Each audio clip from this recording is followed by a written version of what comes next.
A lot of people ask me about the church. Actually, ask me, how can you remain a Catholic? Why are you a Catholic?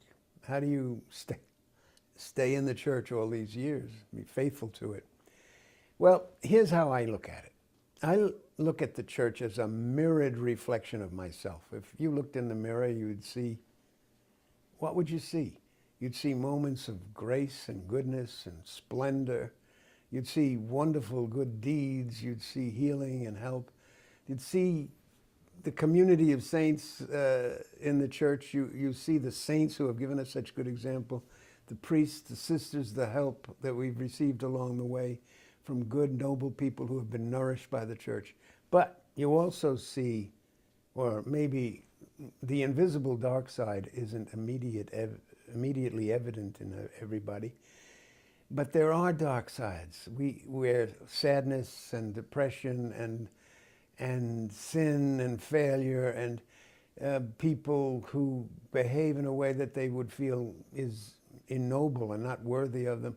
And I feel in myself have overcome sin and darkness and a lot of things due to immaturity, due to the genes we received, the experience we have early in life. The human side of us, which is so far from perfect, is what we carry around. And when we look at the church at large, it's a mirror of that.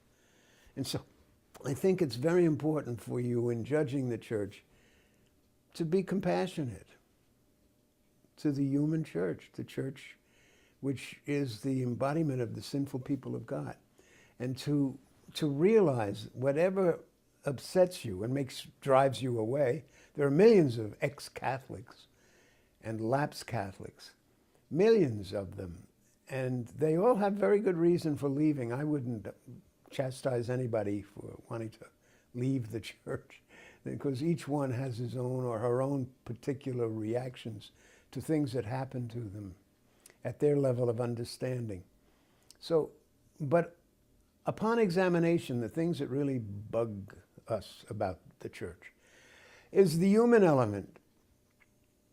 And so I try to maintain a clear distinction between the human element of the church and the divine. So it's absolutely essential that we stay true to the divinity of Christ's revelation, and to accept the fact that he is the Son of God. He's come to us to bring us light and grace. His divinity is what we need in our weak humanity.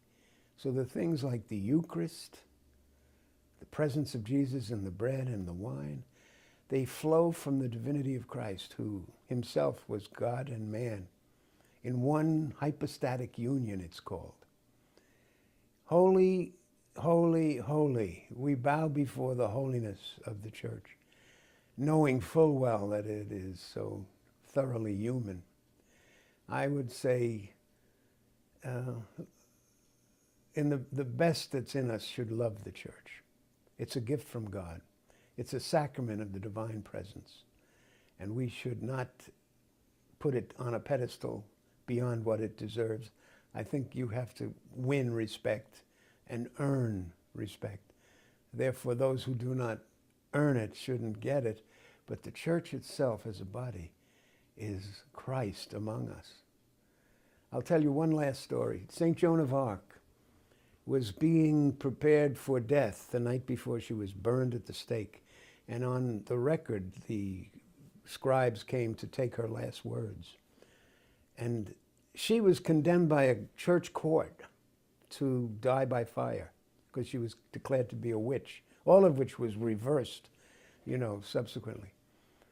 But her final remarks were these: I love the church. I will always love the church, because for me, the church is Jesus Christ.